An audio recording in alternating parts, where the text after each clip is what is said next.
Assalamualaikum warahmatullahi wabarakatuh. Perkenalkan, nama saya Suciasana Berta, NPM 18170510003 dari kelas B. Di sini, saya akan membuat video untuk menjawab soal-soal UTS mata kuliah pemrosesan data terdistribusi.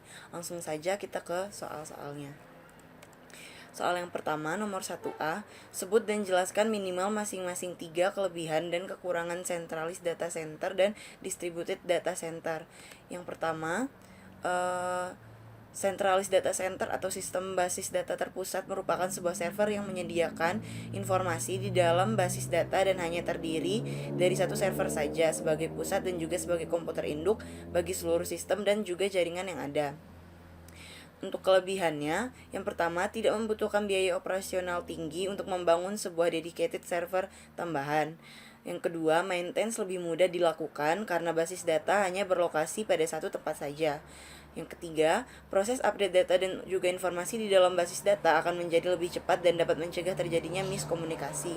Kemudian untuk kekurangannya, yang pertama, membutuhkan komputer server dengan kapasitas yang sangat canggih, terutama bagi perusahaan atau instansi yang memiliki lalu lintas data yang padat. Yang kedua, kapasitas hard disk yang besar. Yang ketiga, apabila server mengalami gangguan, maka seluruh aktivitas akan mengalami gangguan. Kemudian, yang kedua itu distributed data center merupakan sebuah sistem basis data yang memungkinkan lebih dari satu buah server agar mampu menghandle kebutuhan dari usernya. Kelebihannya, yang pertama, tidak bergantung pada server basis data pusat. Yang kedua, akses informasi menjadi lebih cepat, terutama ketika terjadi lalu lintas data yang padat.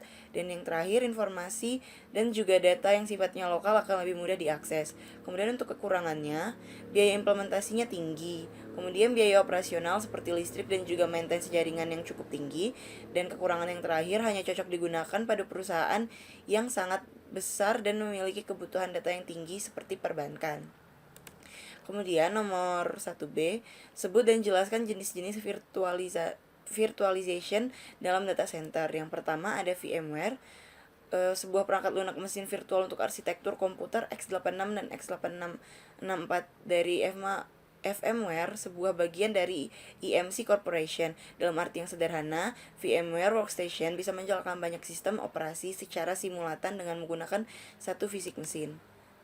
Yang kedua ada OpenVZ. OpenVZ terdiri dari sebuah kernel Linux khusus dan beberapa user level tool. Kemudian ada Microsoft Hyper-V. Microsoft Hyper-V ini disebut virtualisasi berbasis hypervisor. Virtualisasi ini sangat bermanfaat karena kita bisa membuat dan memanajemen virtual mesin di mana kita bisa menjalankan banyak sistem operasi pada satu komputer dan menutup sistem operasi tersebut dengan yang lainnya. Yang keempat ada Proxmox VA. Fitur enterprise class dan interface web yang intuitif dirancang untuk membantu kita meningkatkan penggunaan sumber daya yang ada dan mengurangi biaya hardware dan pengadministrasian waktu dalam bisnis serta digunakan di rumah. Yang kelima, KVM, salah satu teknologi virtualisasi atau hypervisor yang dikembangkan oleh Linux merupakan KPM ini. KPM ini merupakan sebuah solusi untuk melakukan virtualisasi pada Linux dengan perangkat keras tipe x86 untuk perangkat 64 bit. KVM diimplementasikan sebagai modul kernel loadable yang mengubah kernel Linux menjadi bare metal hypervisor. Kemudian yang terakhir ada SAN server.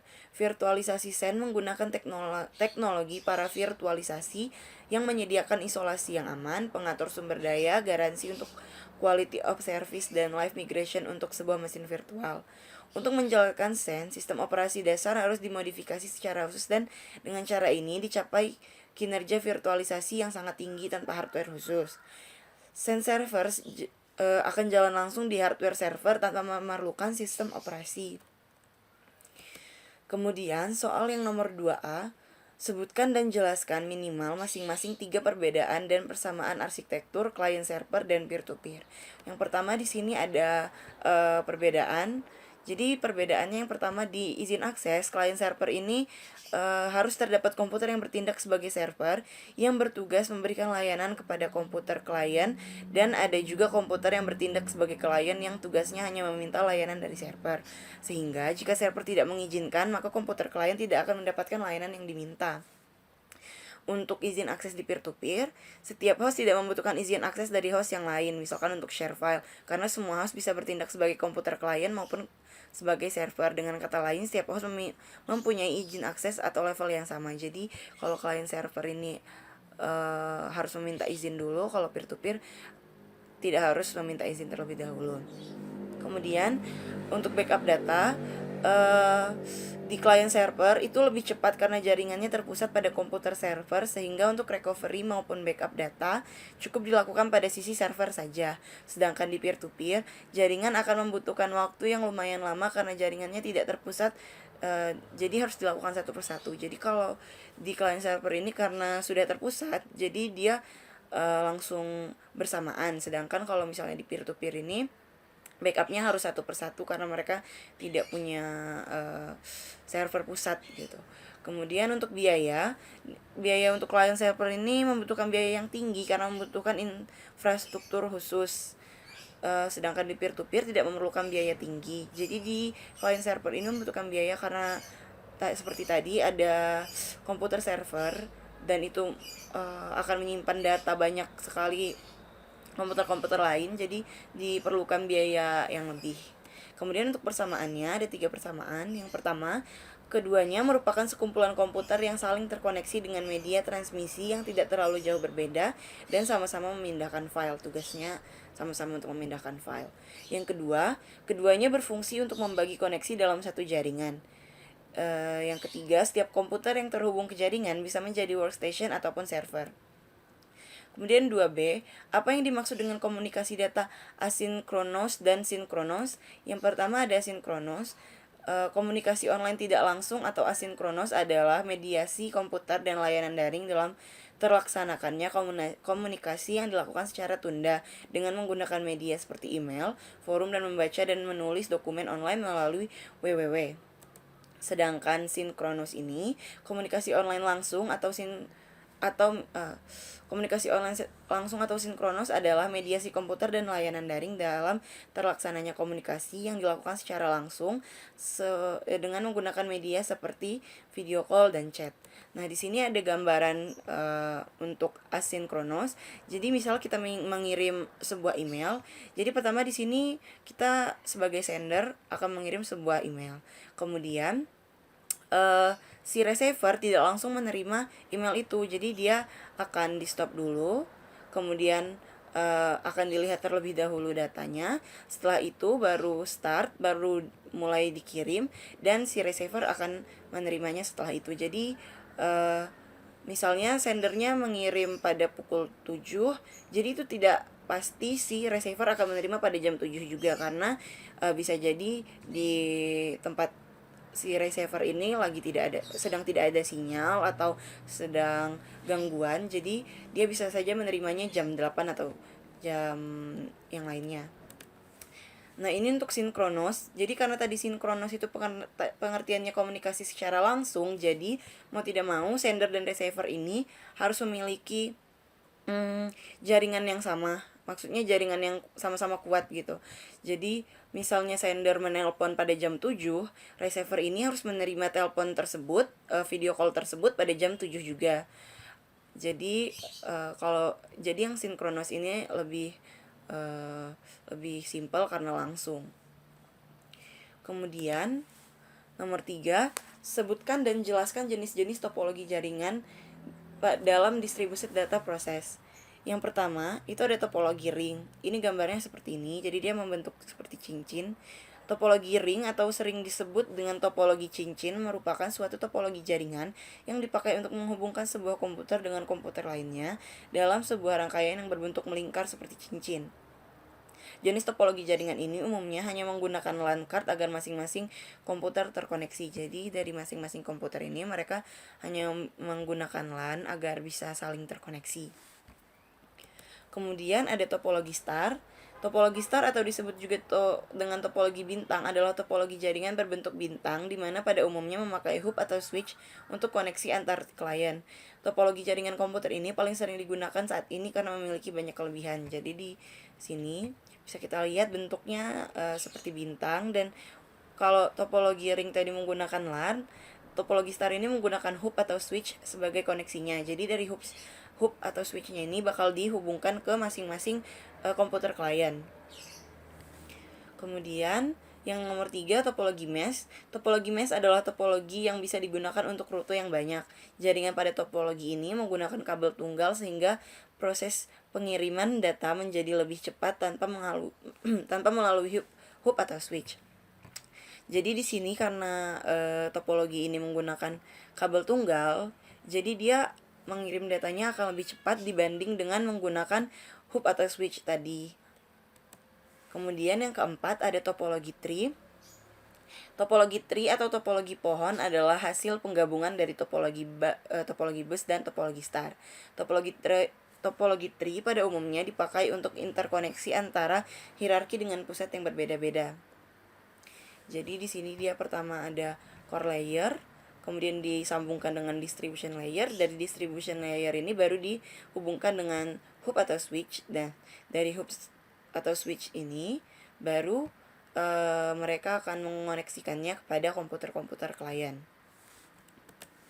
Kemudian ada topologi peer-to-peer.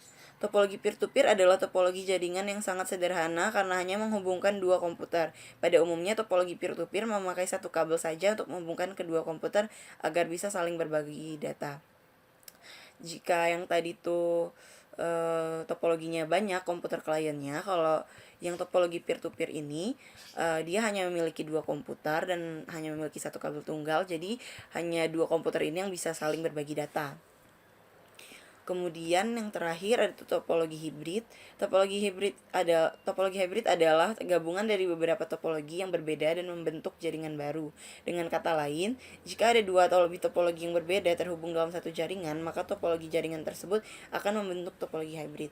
Jadi misalnya ada satu topologi star, ada dua topologi star dan ada satu topologi ring.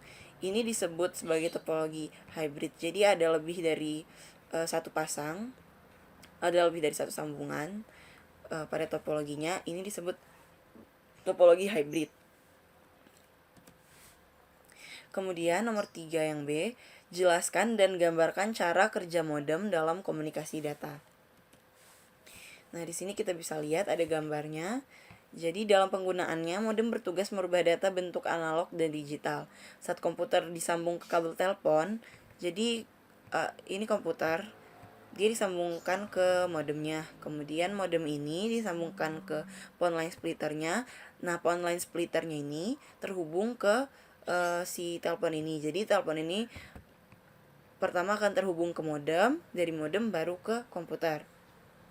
Jika komputer kita akan mengupload data, maka data dari komputer dalam bentuk digital akan diubah oleh modem menjadi bentuk analog untuk dikirim melalui kabel telepon atau media lainnya. Jadi yang dari awalnya datanya tuh bentuknya digital akan diubah oleh si modem ini menjadi bentuk analog. Kemudian saat data analog tadi sampai ke komputer tujuan, maka modem yang ada pada komputer tujuan akan mengubah kembali bentuk analog tersebut menjadi bentuk digital sehingga bisa diproses oleh komputer tujuan. Jadi setelah sampai di komputer sini, modem ini akan mengubah si data analog tadi menjadi data digital lagi agar datanya ini bisa diproses. Karena kalau misalnya tetap jadi data analog, datanya tidak akan terbaca atau tidak akan terproses. Begitu pula saat kita mendownload data tersebut merupakan data analog saat berada pada kabel telepon. Namun saat masuk ke komputer kita, modem akan seketika mengubahnya menjadi bentuk digital agar bisa ditampilkan. Hal inilah yang memungkinkan komputer-komputer di internet di berbagai belahan dunia bisa berinteraksi satu sama lain. Jadi seperti yang tadi sudah dijelaskan, modem ini awalnya akan mengubah bentuk digital menjadi bentuk analog. Kemudian saat sudah berada di komputer, dari bentuk analog tersebut akan diubah lagi menjadi bentuk digital agar bisa diproses dan bisa ditampilkan oleh si komputer tersebut. Nomor 4, Apakah peranan keamanan data dalam pemrosesan data terdistribusi? Nah, jadi di sini ada beberapa peranan penting keamanan data dalam pemrosesan data terdistribusi ini. Yang pertama, sebagai akses terhadap ruang data. Yang kedua, sebagai kewenangan akses aplikasi database. Yang ketiga, sebagai pelindung jaringan. Dan yang terakhir, sebagai audit trail. Jadi, agar tidak terjadi suatu kebobolan atau kebocoran, keamanan data ini memiliki peran penting sebagai akses terhadap ruang data, kewenangan akses aplikasi, dan yang seperti tadi sudah disebutkan. Jadi kalau misalnya si keamanan data ini tidak punya hak di 4 hal ini, keamanannya itu bakal lebih mudah terbobol gitu, lebih mudah kebocoran gitu. Nomor keempat, yang B, apakah yang dimaksud dengan enkripsi, private key, dan public key? Yang pertama, enkripsi. Enkripsi adalah suatu metode yang digunakan untuk mengkodekan data sedemikian rupa sehingga keamanan informasinya terjaga dan tidak dapat dibaca tanpa dekripsi atau kebalikan dari proses enkripsi dahulu. Jadi enkripsi ini untuk menjaga suatu informasi kita. Kemudian ada public key. Public key menggunakan algoritma asimetris yang mengubah pesan menjadi format yang tidak dapat dibaca. Seseorang yang memiliki public key dapat melakukan enkripsi pesan yang ditujukan pada penerima tertentu. Penerima dengan private key hanya dapat mendekode pesan yang telah dienkripsi public key yang tersedia melalui direktori yang dapat diakses oleh publik. Kemudian private key. Private key adalah kunci rahasia yang digunakan untuk mendekripsi pesan. Dalam metode tradisional, private key hanya dibagikan dalam komunikator untuk mengaktifkan enkripsi dan dekripsi pesan. Namun jika kunci tersebut hilang, sistem akan menjadi batal. Untuk menghindari hal tersebut, PKI atau Public Key Infrastruktur memberikan kebijakan di mana public key dapat digunakan bersama dengan private key. Jadi si public key dan private key ini bisa digunakan secara bersamaan. Kemudian yang terakhir, nomor 4C, berikan ilustrasi menggunakan enkripsi data pada pengiriman pesan. Nah, ini dia. Saya ambil contoh cara kerja enkripsi pengiriman pesan pada aplikasi WhatsApp. Yang pertama, ketika pengguna pertama kali membuka WhatsApp, dua kunci berbeda dibuat. Proses enkripsi berlangsung di telepon itu tersendiri. Kunci pribadi harus tetap bersama pengguna, sedangkan kunci publik ditransfer ke penerima melalui server WhatsApp yang terpusat. Kemudian yang ketiga, kunci publik mengenkripsi pesan pengirim di telepon bahkan sebelum mencapai server yang terpusat. Ini contoh ilustrasinya. Jadi yang pertama dari user A, dia seperti di sini tadi, kunci pribadi harus tetap bersama pengguna. Jadi dia langsung ke WhatsApp server. Kemudian maksudnya dari yang pertama itu user A membuat public key. Kemudian setelah diterima oleh WhatsApp server, public key-nya ini akan dikirimkan kembali ke si user. Dan datanya tadi juga dikirimkan ke user B atau receiver. Kemudian data ini akan menjadi private key decrypt message. Nah, mungkin itu saja yang dapat saya sampaikan. Apabila ada kesalahan, saya mohon maaf. Saya akhiri. Wassalamualaikum warahmatullahi wabarakatuh.